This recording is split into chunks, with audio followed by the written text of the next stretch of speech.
Hi friends, അസ്സലാമു അലൈക്കും. എല്ലാവർക്കും നമസ്കാരം. ഷെബീസ് കിച്ചൻ്റെ പുതിയൊരു വീഡിയോയിലേക്ക് നിങ്ങൾക്ക് എല്ലാവർക്കും സ്വാഗതം. അപ്പോൾ ഇന്ന് ഞാൻ ഉണ്ടാക്കാൻ പോകുന്നത് നല്ല പഴുത്ത പഴം കൊണ്ട് ഒരു അടിപൊളി ബനാന കേക്കാണ്. കുട്ടികൾക്ക് 4 മണിക്ക് സ്കൂളൊക്കെ വിട്ട് വരുമ്പോൾ ചായക്ക് കൊടുക്കാനും നമുക്കായാലും ചായക്ക് കഴിക്കാനും ഒക്കെ പറ്റിയ അടിപൊളി ഒരു കേക്കാണ്. നല്ല സോഫ്റ്റ് ആയിട്ടുള്ളൊരു കേക്കാണ്, അതുപോലെ തന്നെ നല്ല ടേസ്റ്റി ആയിട്ടുള്ള ഒരു കേക്കാണ്. അപ്പോൾ ഇത് ഉണ്ടാക്കാനായിട്ട് വലിയ ബുദ്ധിമുട്ടൊന്നുമില്ല, നല്ല സിമ്പിളായിട്ട് ഉണ്ടാക്കാവുന്നതാണ്. ഓവണോ ബീറ്ററോ കാര്യങ്ങളോ ഒന്നും വേണ്ട. അപ്പോൾ ഇതുപോലെ നമുക്ക് നല്ല സോഫ്റ്റ് ആയിട്ടുള്ള കേക്ക് ഇതുപോലെ കിട്ടുന്നതാണ്. അപ്പോൾ എത്രയും വേഗം നമുക്ക് നമ്മുടെ വീഡിയോയിലോട്ട് പോകാം.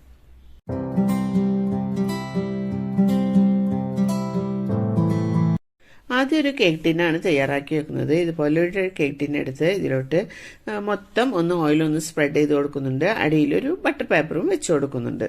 അപ്പോൾ നിങ്ങളെ കയ്യിൽ സ്റ്റീലിൻ്റെ പാത്രം ഉള്ളത് വെച്ചാൽ നിങ്ങൾക്ക് ഇതുപോലെ സ്റ്റീലിൻ്റെ പാത്രത്തിൽ മൊത്തം ഓയിലൊന്ന് സ്പ്രെഡ് ചെയ്ത് കൊടുത്ത് ഇതുപോലെ ബട്ടർ പേപ്പർ വെക്കാവുന്നതാണ്. ബട്ടർ പേപ്പർ ഇല്ല എങ്കിൽ കുറച്ച് പൊടി ഇട്ടിട്ട് ഒന്ന് തട്ടി കൊടുത്താൽ മതിയാകും. എല്ലാ ഭാഗത്തും അതുപോലെ അടിയിലൊന്ന് കുറച്ച് പൊടി ഇട്ടിട്ട് ഒന്ന് തട്ടി കൊടുത്താൽ മതിയാകും.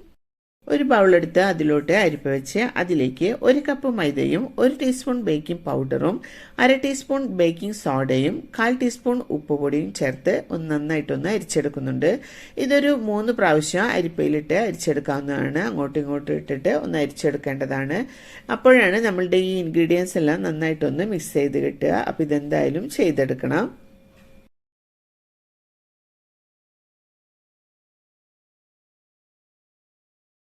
ഇനി മിക്സിയുടെ ചെറിയ ജാറെടുത്ത് അതിലോട്ട് 1/4 കപ്പ് പഞ്ചസാര ഇട്ട് കൊടുക്കുന്നുണ്ട്. എന്നിട്ട് ഇത് നന്നായിട്ടൊന്ന് പൊടിച്ചെടുക്കേണ്ടതാണ്. ഇതിലോട്ട് 2 കറിയാമ്പൂ കൂടി ചേർത്ത് കൊടുക്കുന്നുണ്ട്. ഇനി മിക്സിയുടെ വലിയ ജാറെടുത്ത് അതിലോട്ട് 4 കോഴിമുട്ട ഉടച്ചൊഴിക്കുന്നുണ്ട്.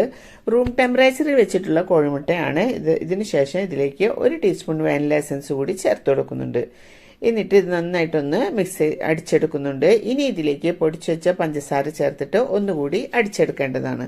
അപ്പോൾ ഇതൊന്ന് മിക്സായി കഴിഞ്ഞിട്ടുണ്ടെങ്കിൽ ഇതിലേക്ക് 1/2 കപ്പ് ഓയിൽ കൂടി ചേർത്ത് കൊടുക്കുക. എന്നിട്ട് ഒന്നുകൂടി ചെറുതായിട്ടൊന്ന് അടിച്ചെടുക്കുന്നുണ്ട്. ഇനി ഈ അടിച്ചെടുത്തതെല്ലാം കൂടി നമുക്കൊരു ബൗളിലോട്ട് മാറ്റാവുന്നതാണ്. അപ്പോൾ അത് ബൗളിലോട്ട് ഒഴിച്ചതിന് ശേഷം ഇതിലേക്ക് നമ്മൾ അരിച്ചു വെച്ചിട്ടുള്ള മൈദയുടെ കൂട്ട് ഇതിലോട്ട് ചേർത്തിട്ട് ഒന്ന് മിക്സ് ചെയ്ത് എടുക്കാവുന്നതാണ്.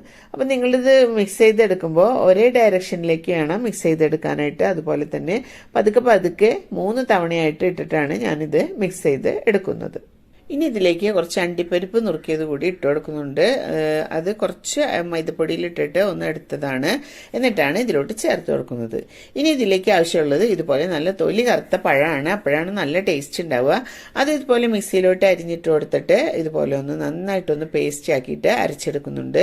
ഇനി അരച്ചെടുത്തത് നമുക്ക് ഈ കൂട്ടിലോട്ട് ചേർത്ത് കൊടുക്കാം. എന്നിട്ട് വീണ്ടും ഇതൊന്ന് മിക്സ് ചെയ്ത് കൊടുക്കാം.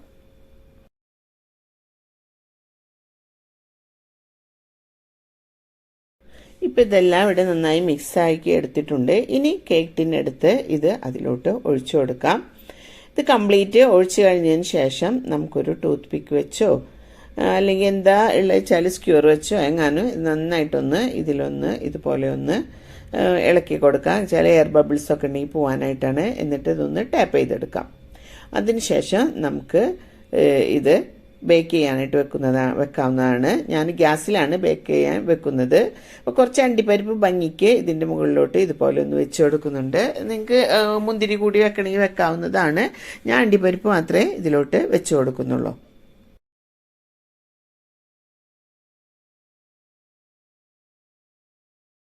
ഇതുപോലെ ഒരു ചീഞ്ചട്ടി വെച്ചിട്ടുണ്ട്. ഇത് കുറച്ച് നേരം ഒന്ന് പ്രീഹീറ്റ് ചെയ്ത് എടുത്തതാണ്. അപ്പം ഞാനിത് ഉണ്ടാക്കുന്നതിൻ്റെ ഇടയിൽ ഇത് വെച്ചിട്ടുണ്ടായിരുന്നു. എന്നിട്ട് ഇതിലേക്ക് ഇതുപോലെ ഒരു റിങ് ഇറക്കി വെച്ച് കൊടുക്കുന്നുണ്ട്. ഇതാണ് എൻ്റെ ഓവൻ സെറ്റപ്പ്. നിങ്ങൾക്ക് അലുമിനിയത്തിൻ്റെ പാത്രം ഉണ്ട്, എയർ ടൈറ്റ് ആയിട്ടുള്ള എന്ത് പാത്രം ഉണ്ടെങ്കിലും നിങ്ങൾക്ക് അതുപോലെ ചെയ്യാവുന്നതാണ്. എന്നിട്ട് ഇതുപോലെ റിങ് വെച്ച് ഇതിലോട്ട് ഇറക്കി വെച്ചതിന് ശേഷം ഇതുപോലെ ഒരു ചില്ലിൻ്റെ മൂടി കൊണ്ടാണ് ഞാൻ മൂടുന്നത്. ഇതിൻ്റെ ആ ഹോള് നമുക്കൊരു പേപ്പർ വെച്ചിട്ടോ തുണി വെച്ചിട്ടോ എങ്ങനെയാണെങ്കിലും നമുക്ക് ആ ഹോളൊന്ന് അടച്ചു കൊടുക്കാവുന്നതാണ്. അപ്പോൾ എനിക്കിതിങ്ങനെ കാണാൻ ഇത് പൊങ്ങി വരുന്നത്. അപ്പോൾ ഇത് ഒരു 30-40 മിനിറ്റോളം പിടിച്ചിട്ടുണ്ട് ഇതൊന്ന് ആയി കിട്ടാനായിട്ട്. ഇപ്പോൾ നമ്മളുടെ ബനാന കേക്ക് ഇവിടെ റെഡി ആയിട്ടുണ്ട്. ഇനി ഇതൊന്ന് തണുക്കാനായിട്ട് വെക്കണം. അതിനുശേഷം വേണം നമുക്ക് മുറിച്ചെടുക്കാനായിട്ട്. വളരെ ടേസ്റ്റാണ് ഇത് കഴിക്കാനായിട്ട്. നിങ്ങളെല്ലാവരും മസ്റ്റായിട്ടും ട്രൈ ചെയ്ത് നോക്കണം. ഇത് പെട്ടെന്ന് ഉണ്ടാക്കാൻ പറ്റിയ ഒന്നാണ്. കുട്ടികൾക്കൊക്കെ വളരെ ഇഷ്ടപ്പെടും. 4 മണിക്ക് മക്കൾ സ്കൂളൊക്കെ വിട്ട് വരുമ്പോൾ നമുക്ക് ഉണ്ടാക്കി കൊടുക്കാൻ പറ്റിയ നല്ലൊരു സ്നാക്സാണ്. ഒരു കത്തി എടുത്ത് ഇതിന്റെ സൈഡെല്ലാം ഇതുപോലെ ഒന്ന് വരഞ്ഞു കൊടുക്കുക. അതിനുശേഷം ഇതൊരു പാത്രത്തിലോട്ട് കമത്തി വെച്ച് ഒന്ന് തട്ടി കൊടുത്തു കഴിഞ്ഞാൽ ഈസി ആയിട്ട് തന്നെ ഇത് ഇളകി കിട്ടുന്നതാണ്. ഇനി ഇതിന്റെ അടിയിലുള്ള ബട്ടർ പേപ്പർ നമുക്ക് നീക്കം ചെയ്യാം. ഇപ്പൊ കാണാം, ഇത് നല്ല ഗോൾഡൻ ബ്രൗൺ കളർ നിറമായിട്ടാണ് ഇത് കിട്ടിയിരിക്കുന്നത്. നല്ല ടേസ്റ്റ് ആണ് ഇത് കഴിക്കാനായിട്ട്, അതുപോലെ നല്ല സോഫ്റ്റുമാണ്. ഇപ്പൊ നിങ്ങൾക്ക് തൊടുമ്പോൾ തന്നെ അറിയാം നല്ല സോഫ്റ്റ് ആയിട്ട് ഇരിക്കുന്നത്. ഇനി നമുക്ക് കട്ട് ചെയ്തെടുക്കാം. അപ്പൊ ഇതുപോലെയൊക്കെ നിങ്ങൾ എല്ലാവരും ഒന്ന് ട്രൈ ചെയ്ത് നോക്കുക.